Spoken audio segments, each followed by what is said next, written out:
Mananthavadi is one of 3 assembly constituencies in the key district of Wayanad, emerging as one of the most keenly watched contests in the upcoming assembly polls in Kerala.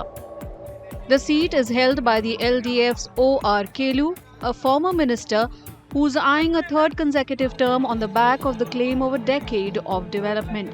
The UDF, on the other hand, is highlighting gaps in the healthcare sector in the constituency and is hoping to cash in on growing anti-incumbency. The BJP's entry has further tightened the contest, turning it into a three-cornered fight.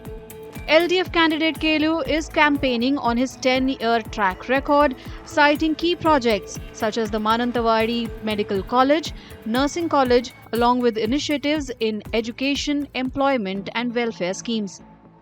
നിരവധി പദ്ധതികൾ നമുക്ക് പ്രാവർത്തികമാക്കാൻ സാധിച്ചു. അതിൽ പ്രധാനമായിട്ടുള്ളതാണ് Mananthavady medical college നമുക്ക് പ്രവർത്തനക്ഷമമാക്കാനും 50 കുട്ടികൾക്ക് admission കൊടുക്കാനും സാധിച്ചു എന്നുള്ളതും, പുതിയ ഒരു ഗവൺമെൻറ് നഴ്സിംഗ് കോളേജ് മാനന്തവാടിയിൽ നമുക്ക് ആരംഭിക്കാൻ വേണ്ടി സാധിച്ചത്, മെഡിക്കൽ കോളേജിൽ കാത്തിലാവ് പ്രവർത്തനം ആരംഭിച്ച കാര്യങ്ങൾ,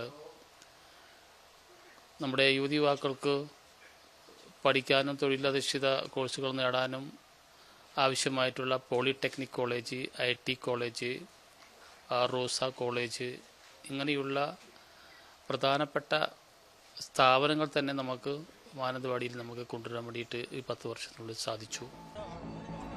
Kelu says development in the constituency speaks for itself. He also believes his promises, including providing 5 to 10 cents of land per family and increasing housing assistance to 10 lakh rupees, will strongly resonate with tribal communities. ഒരു ഫാമിലിക്ക് ഏറ്റവും കുറഞ്ഞത് 5-10 saint സ്ഥലം സ്വന്തമായിട്ടുണ്ടായിരിക്കണം. ആ കാര്യങ്ങൾക്ക് വേണ്ടിയിട്ട് ഉത്തരവിറക്കിയിട്ടുണ്ട്. ഒരു 10 ലക്ഷം രൂപയായിട്ട് വർദ്ധിപ്പിക്കുകയും വീടിൻ്റെ വിസ്തീർണമൊക്കെ വർദ്ധിപ്പിച്ച് അനുയോജ്യമായിട്ടുള്ള ഒരു വീട് എന്ന നിലയ്ക്കുള്ള ഒരു കാഴ്ചപ്പാടുണ്ട്.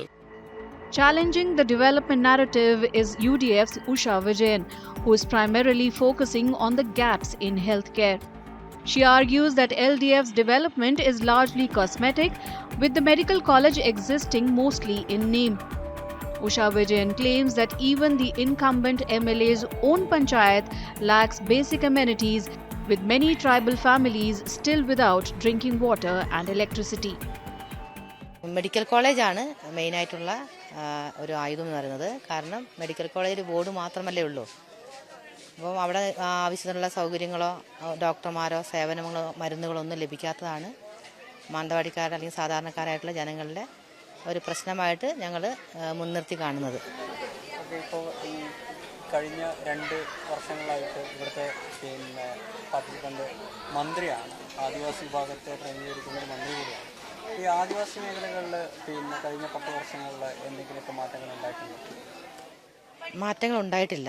കാരണം അതിൽ എടുത്തു പറയാവുന്ന ആശ്രമ സ്കൂൾ പോലുള്ളതൊക്കെ ആർളം ഫാമിലേക്ക് മാറ്റിയതും, അദ്ദേഹത്തിൻ്റെ തന്നെ പഞ്ചായത്തിലുള്ള പല കോളനികളും ഇന്നും ഷെഡിലായിട്ട് താമസിക്കുന്നതും, കറണ്ടില്ലാത്ത, കുടിവെള്ളമില്ലാത്ത, വീടുകളൊക്കെ ഇപ്പോഴും ഉണ്ട്.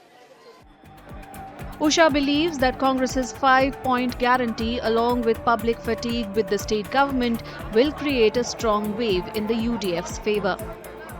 രാഹുൽ ഗാന്ധി പ്രഖ്യാപിച്ചിട്ടുള്ള 5 ഗ്യാരണ്ടി, ഇന്ദിരാ ഗ്യാരണ്ടി, അത് യുവജനങ്ങൾക്കും വയോജനങ്ങൾക്കും അതുപോലെ തന്നെ നമ്മുടെ ക്ഷേമ പെൻഷനും അതുപോലെ തന്നെ നമ്മുടെ കുട്ടികൾക്കുള്ള 1000 രൂപ ഉൾപ്പെടെയുള്ള സാഹചര്യങ്ങൾ നമുക്ക് വളരെ അനുകൂലമായിട്ട് വരും. ഓക്കെ, ഇപ്പം വിജയിച്ചു വരികയാണെങ്കിൽ മാനന്തവാടിയിൽ ഏതൊക്കെ തരത്തിലുള്ള വികസനങ്ങളാണ് നിങ്ങൾ പ്ലാൻ ചെയ്തിട്ടുള്ളത്? മെയിനായിട്ടുള്ളത് ഒരു മെഡിക്കൽ കോളേജ് തന്നെയാണ്. മെഡിക്കൽ കോളേജ് മാനന്തവാടിയിൽ തന്നെ നിലനിർത്തിക്കൊണ്ട് അത്യാധുനിക രീതിയിലുള്ള ചികിത്സാ സൗകര്യങ്ങൾ ഏർപ്പെടുത്തിക്കൊണ്ട് എല്ലാ ജനവിഭാഗത്തിലുള്ള ആളുകൾക്കും നല്ല സൗകര്യമുള്ള ഒരു മെഡിക്കൽ കോളേജായി ഉയർത്തും. അതാണ് എൻ്റെ ഒരു ലക്ഷ്യം. UDFന് അനുകൂലമായ ഒരു തരംഗം ഇന്ന് സംസ്ഥാനത്തൊട്ടാകെയുണ്ട്. അത് മാനന്തവാടിയിലും പ്രതിഫലിക്കും. Meanwhile, BJP candidate P. Shyam Raj's campaign is based on claims that Mananthavadi remains severely underdeveloped despite both major fronts holding power alternately.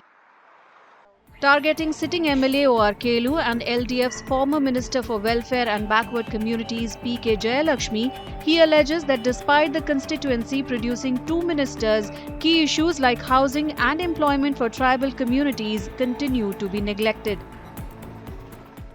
കേരളത്തിലെ ഏറ്റവും പിന്നോക്ക വിഭാഗത്തിൽ താമസിക്കുന്ന ഒരാളുകളുടെ ഒരു ഇടമായിട്ട് കൂടി ഈ മാനന്തവാടിയെ ഈ ഓർക്കുകളും അതോടൊപ്പം തന്നെ ശ്രീമതി പി കെ ജയലക്ഷ്മി മാറ്റി എന്നുള്ളതാണ് ദൗർഭാഗ്യകരമായ കാര്യം.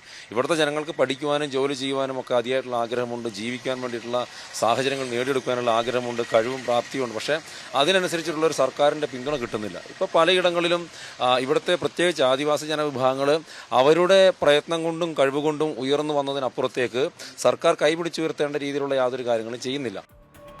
Shamraj says a BJP victory is essential to ensuring that the central government's development schemes reach the grassroots. He believes people have confidence in Narendra Modi's administrative capability. BJP പറയുന്നത് ഈ ഒരു തെരഞ്ഞെടുപ്പിൽ BJP വിജയിച്ചു വന്നിട്ടുണ്ടെങ്കിൽ തീർച്ചയായിട്ടും ജനങ്ങളുടെ അടിസ്ഥാന വിഷയങ്ങൾക്ക് വലിയൊരു രീതിയിൽ അതിനൊരു പരിഹാരം കാണും. അതിനു വേണ്ടിയിട്ടുള്ള പ്രവർത്തനങ്ങളിലാണ് പ്രചരണം വലിയ രീതിയിൽ മുമ്പോട്ട് പോയിട്ടുണ്ട്. വലിയ വിജയപ്രതീക്ഷ തന്നെയാണുള്ളത്. ഇപ്പം കേരളത്തിൽ പൊതുവെ നോക്കുകയാണെങ്കിൽ BJP വലിയ മുന്നേറ്റം ഉണ്ടാക്കുന്നുള്ള പ്രതീക്ഷയാണ്. തീർച്ചയായിട്ടും വലിയ കേരളത്തിലുടനീളം തിരുവനന്തപുരം മുതൽ കാസർഗോഡ് വരെയുള്ള മുഴുവൻ നിയമസഭാ മണ്ഡലങ്ങളിലും BJP വലിയൊരു കുതിച്ചുചാട്ടം തന്നെ നടത്തും. കാരണം അതിന് ഒന്ന് ശ്രീ നരേന്ദ്രമോദിജിയുടെ നേതൃത്വത്തിലുള്ള കേന്ദ്ര സർക്കാർ ജനങ്ങൾക്ക് നൽകുന്ന ജനകീയ പദ്ധതികളുണ്ട്. Mananthavadi will go to the polls on April 9th with the rest of the state. Home voting for the elderly and persons with disabilities is already underway in Kerala, marking the start of the electoral process.